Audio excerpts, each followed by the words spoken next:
안녕하세요. 한재훈입니다. 한국전통서당문화진흥회에서 진행하는 맹자 강의 양해왕하 제9장 보시겠습니다.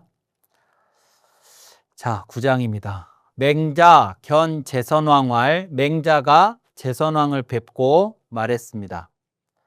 맹자하고 제선왕의 이야기는 맹자라는 책에서 대단히 많이 등장을 합니다. 뭐라고 했냐? 위 거실인된 즉 필사 공사로 구 대목 하시리니 이랬습니다. 거실, 큰 집입니다. 큰 건물을 말하는 것이죠. 큰 건물을 만들 때는 그러니까 임금이, 이것도 이제 가정입니다. 제선왕 당신이 큰 건물을 짓는다고 한번 해보죠. 근데 큰 건물을 지으려면 반드시 어떻게 하시겠냐? 그러면 공사로 하여금 구대목, 큰 나무를, 목재를 구하게 하시리니 이랬습니다. 이때 이 공사가 지난번에 앞에서 사사도 나왔고요. 또 태사도 나왔어요. 이런 말들이 나왔습니다.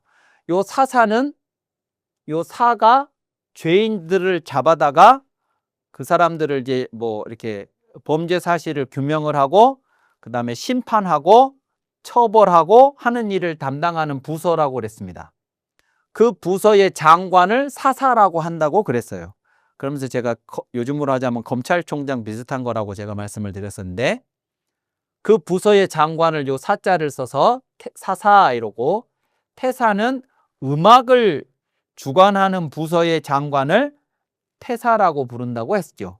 그러면 요 공사는 뭐냐? 그러면 그러니까 무슨 건설을 한다든가, 뭐 길을 닦는다든가, 집을 짓는다든가, 어떤 물건을 만든다든가, 뭐 이런 것들을 담당하는 부서의 장관을 공사라고 그래요.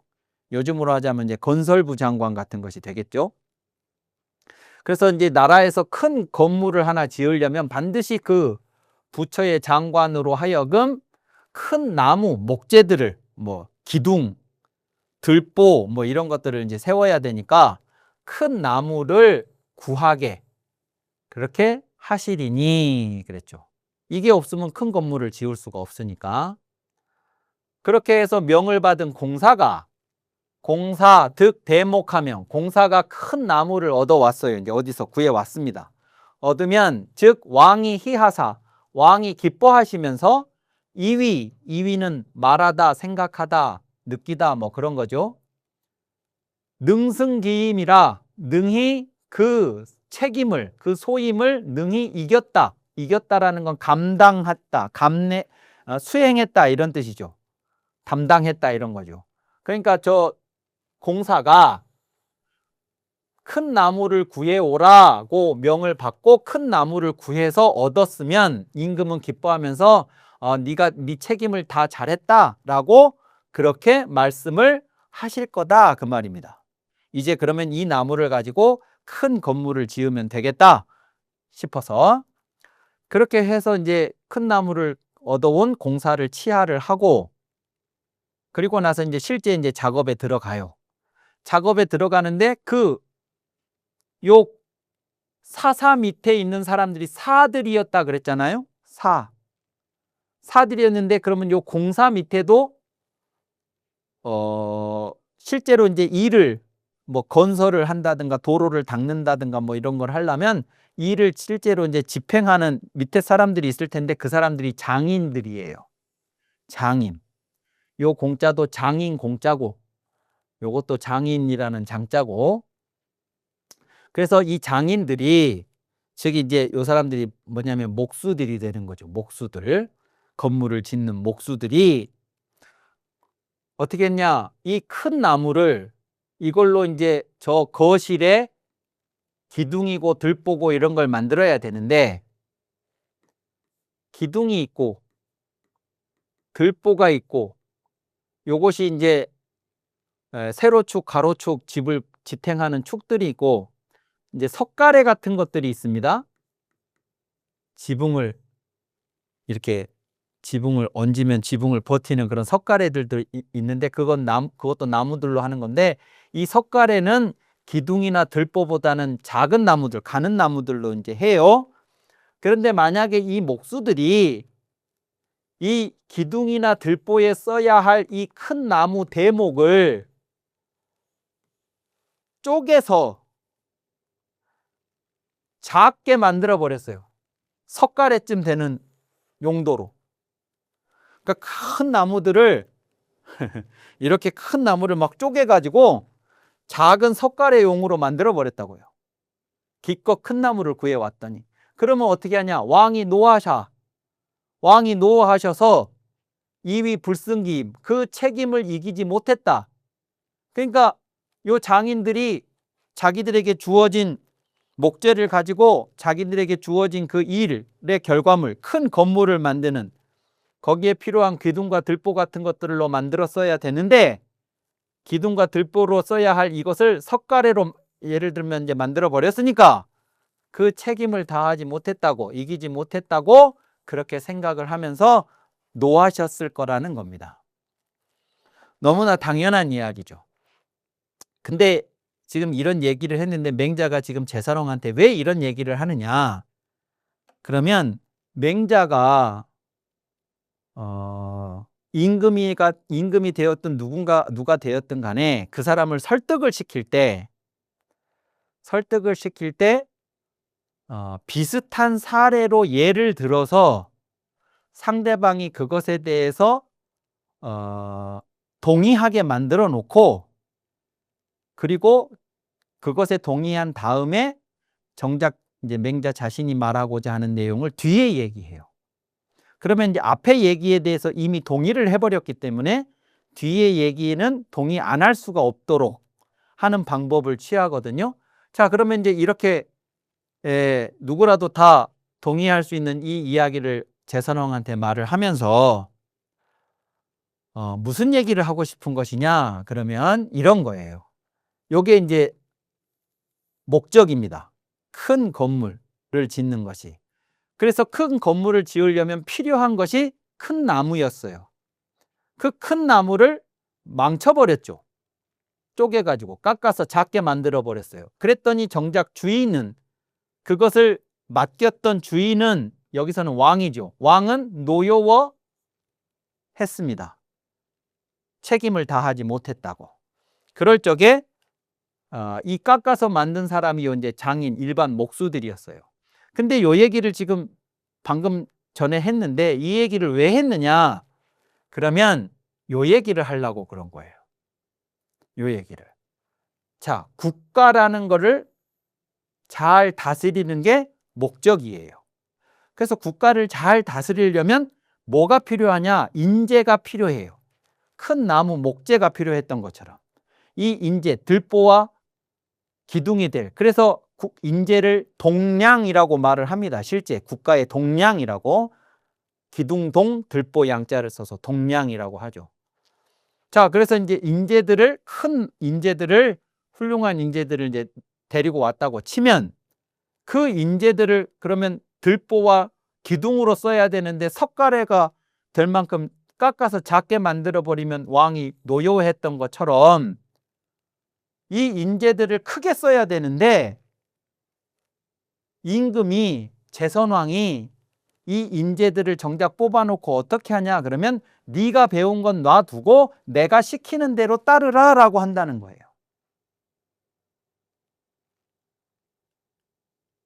누가 이런 짓을 하냐? 임금. 그러니까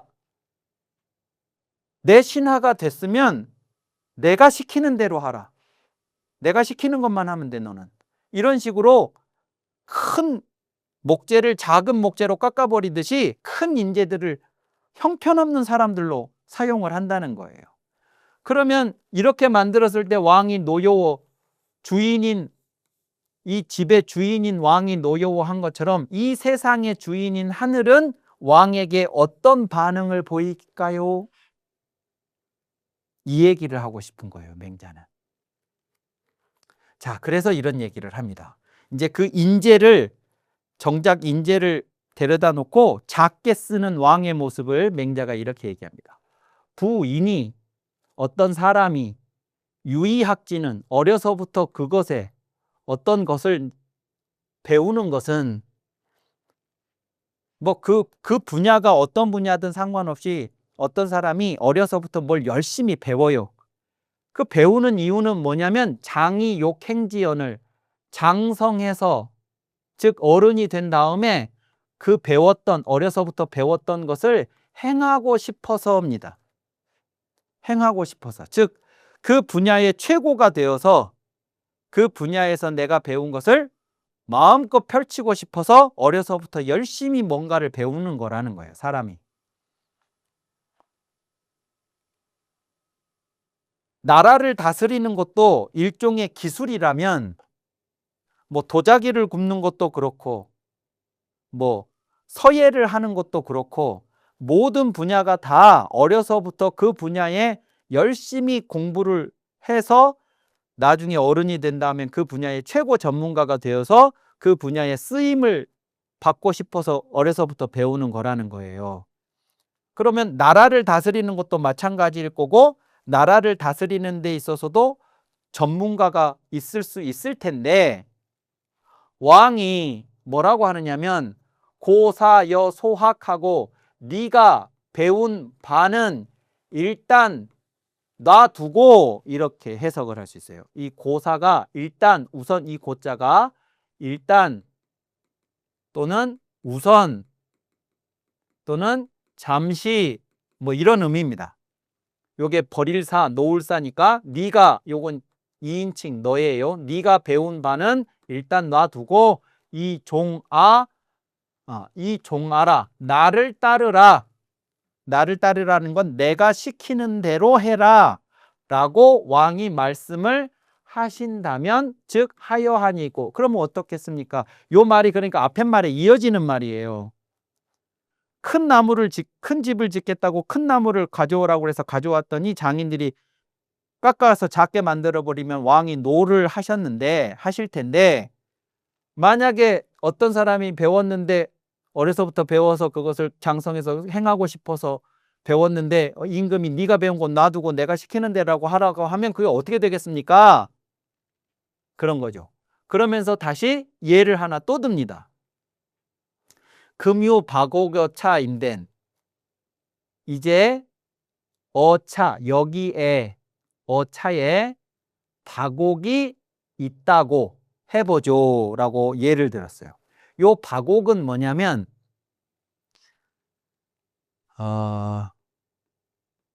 요런 박자가 있습니다. 요런 박자가 요게 부수가 지금 요거 대신에 나무목인 거죠. 요것이 통나무박입니다. 통나무박. 근데 이 글자의 약자가 뭐냐 그러면 요 박자입니다. 요 박자가 소박하다, 또 순박하다, 그럴 때 박자입니다. 이 글자하고 이 글자는 같은 건데 이게 통나무에서 나온 거예요. 통나무라는 건 뭐냐면 산에 있는 나무를 베서 아직 그것의 용도가 정해지기 전에, 그것이 뭐 장롱이 될 수도 있고 책상이 될 수도 있고 아니면 죽은 사람을 담는 관이 될 수도 있고 여러 가지 용도로 쓰일 수가 있을 텐데 아직 어떤 것으로도 목적이 정해지지 않고 통나무인 채로 있는 것이 요 박자예요. 그러니까 이것은 대단히 원초적인 형태로 그냥 있는 거죠. 일체의 인위적인 가공이 들어가지 않은 그 상태가 요 박자의 상태예요. 그러니까 소박하다, 순박하다라는 박자가 되는 거예요. 요 박자가. 근데 그것이 나무일 때는 이렇게 쓰는 거지만 옥일 때는 요 부수를 쓰는 겁니다. 옥은 바위 틈에 박혀 있어요. 바위 사이에, 돌 사이에, 암석 안에 박혀 있습니다. 그러면 그 잡석들을 떼내고 그 옥만 가지고 캐 가지고 이제 오는 거예요. 그리고 그 원석으로서의 옥을 이제 가공을 해서